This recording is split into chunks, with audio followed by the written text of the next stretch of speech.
Hey guys, welcome back to my channel, or welcome if you're new. If you don't already know me, my name's Sam. I am a hairstylist, and one thing that I get asked about all the time is brunette hair. How do I make my hair ashy? My hair has red tones in it. I hate the warm tones. How do I get rid of them? That's what we're gonna talk about in this video. First of all, when you are a brunette, you have to just accept that there will be warm tones in your hair. The thing is, in order to have a rich looking color, there has to be some warmth in it. Think back to elementary art class. What are the primary colors? Blue, yellow, and red. In order to have a completely neutral color, you're gonna have all of those colors in there. Blue, yellow, red. Yellow and red, two of those colors are warmer. If you had a brunette color that was just pure ash with no warmth at all, it would look really flat and muddy. And yeah, maybe in certain lighting it might look good, but it's lacking that richness. It's not gonna have that beautiful shine that we want in our brunette hair. Expecting there to be absolutely no warm tones in your hair ever at any point is just not realistic. Especially when you're out in the sun. That's one thing that I hear all the time. Oh, when I'm outside and the sun is directly hitting my head, I see red in my hair. Sunlight is warm. Color is a reflection of light. So whatever color light is beaming off of the thing that you're looking at, the color you're looking at, you're gonna see that reflected back at you. Even my ashy blondes, when they're inside and indoor lighting, their hair looks super, super ashy, super icy. The second that they go out and they are in bright, direct sunlight, their hair looks warm. It's gonna look different. That's something that is hard for some people to accept as well, is that your hair color is going to look different depending on the lighting that you're in. So my hair, for example, right now, I actually just recently colored it. I did a cool tone, soft black. I'm inside, I'm sitting in front of a window. It's natural, indirect lighting. So this is the hair true to color. It's not reflecting any kind of red. It looks very cool. Now let me show you a clip of what my hair looks like outside in the direct sunlight. It just is what it is. This is just nature. There's not anything that you can do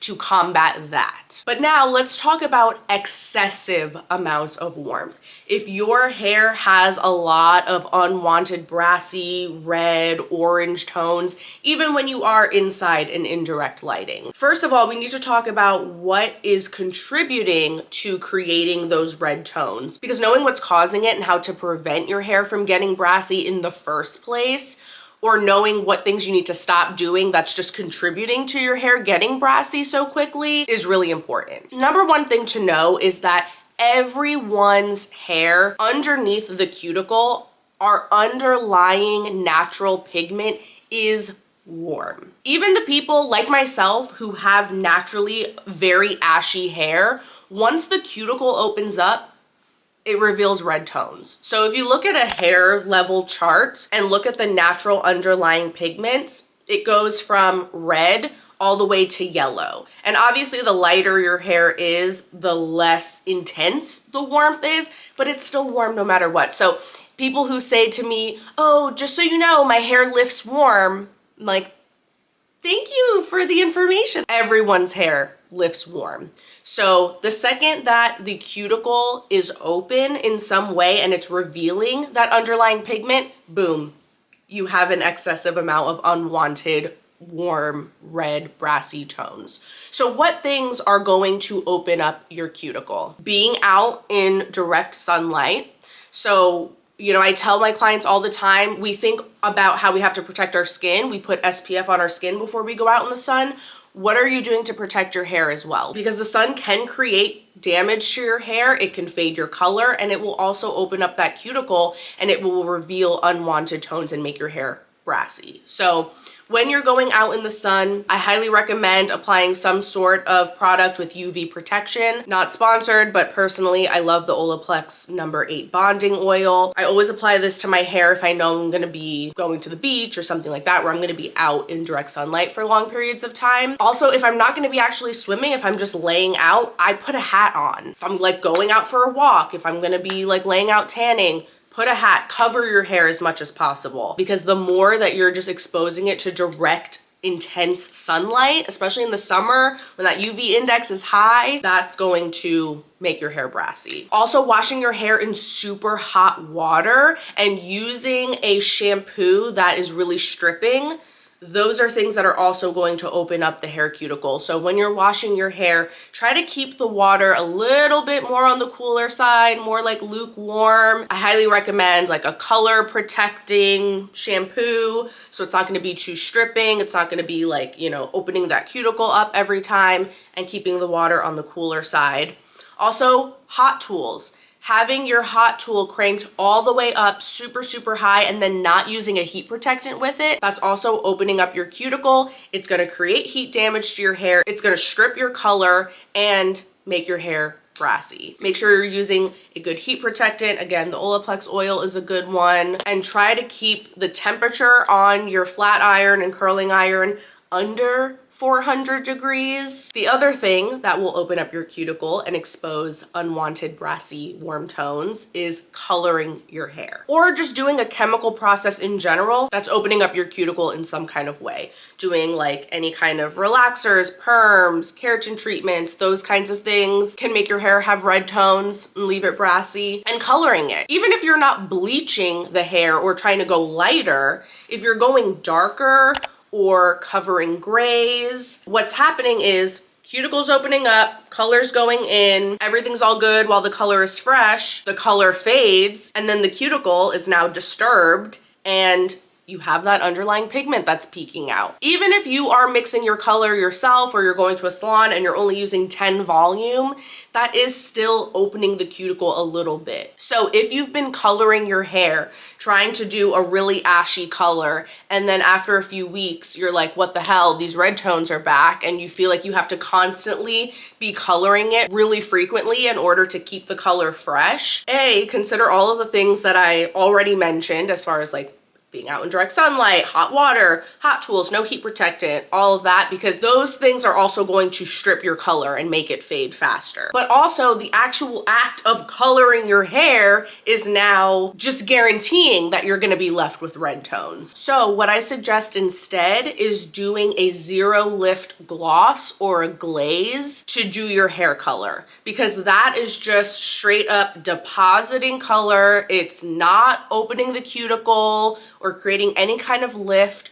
So it's just gonna put the color on top of your hair. It is going to fade, but then at least you won't be left with those unwanted brassy tones afterwards. And then you can just refresh it. And it's also not creating any kind of damage to your hair because it isn't opening up the cuticle. So personally on my hair, I use Redken Shades EQ gloss and I just mix it with the processing solution. If you're not a professional and you can't get your hands on the Redken, Wella makes their Shinefinity Zero Lift Glaze. You can get it on Amazon. I will put a link down below. Make sure that you're mixing it with the correct processing solution for that product so that you're not creating any kind of lift. That is what I recommend using moving forward in order to maintain your dark ashy color. Now, how do you actually remove those unwanted tones once they're already there? There's two different ways you could go about it. If a client were to come to me, I would either lighten their hair, because again, going back to the hair level chart and the underlying pigment, the darker your hair is, the darker and more intense that underlying pigment is gonna be. So we could lighten the hair more to remove some of that underlying pigment and then put a dark color over top, so then that way there isn't as much actual red underneath. But that's a difficult process depending on how many layers of artificial color you have built up in your hair. It can be damaging. It's definitely not something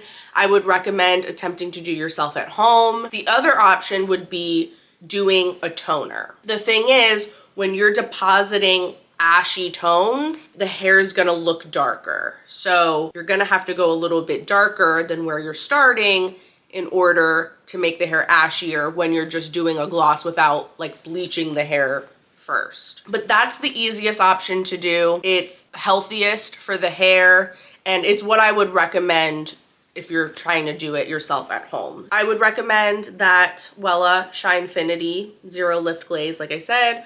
You also can get toning shampoos and masks that you can just do in the shower on a regular, like weekly basis or so, to kind of help keep your hair looking more ashy and neutral. So then that way you don't have to be coloring it as frequently. So for brunettes, that underlying pigment that's peeking through is either red or orange, depending on how dark your hair is. So you just need a color depositing shampoo or a colored hair mask that is gonna be the complementary color in order to cancel it out. So if you have red tones in your hair, you want to use something that's green. And if you have more orange tones, you want to use blue. There is the Fanola No Orange blue colored shampoo. This works really, really well. So what I recommend is if your hair is really, really brassy, you can apply this on dry hair and let it sit for a few minutes. And then just on a regular basis for maintenance, it's really just personal preference. So normally I say like either every other time or every third time you wash your hair, depending how often you wash it. I would do a clarifying shampoo first to make sure your hair is nice and clean and you remove all the buildup, and then follow it up with this so that your hair will really accept the color. And you can leave it in your hair, let it sit for like 2 to 5 minutes and then wash it out, or don't let it sit at all. You can just, you know, lather it up and then rinse it out right away. Play around with it and just see what works for you and what you need, like how intense you need it to be. So yeah, this is really, really good if, again, your hair is really orange. If you have a lot of red tones though, like I said, you want to use something green. I'm not aware as of right now of any green shampoos, but what you can do is purchase a green semi-permanent hair color. It's literally just a green direct dye, something that you would, like if you wanted to make your hair green, you would literally take it and just apply it straight to bleached hair. Get a conditioning mask, mix some of the green in there, and then just use it as a color depositing mask. When your hair is dark, you don't have to worry about like, oh, is this gonna make my hair green? Is it gonna make my hair blue? It only would do that on blonde hair. But you do wanna make sure that it's like really pigmented. Like you can see how dark that is. So you don't want like a pastel color because that's not gonna be enough to do anything. You want it to be really pigmented. And be careful because it might stain your shower, but that is what's gonna work to help maintain your hair. So I hope that this video was helpful. If you have any other questions, leave them down below for me. I'm gonna put links to everything that I talked about in the description. Make sure you subscribe to my channel here and go follow me over on Instagram at @styledbysamvay for more hair tips. And I will see you guys really soon in my next video. Bye.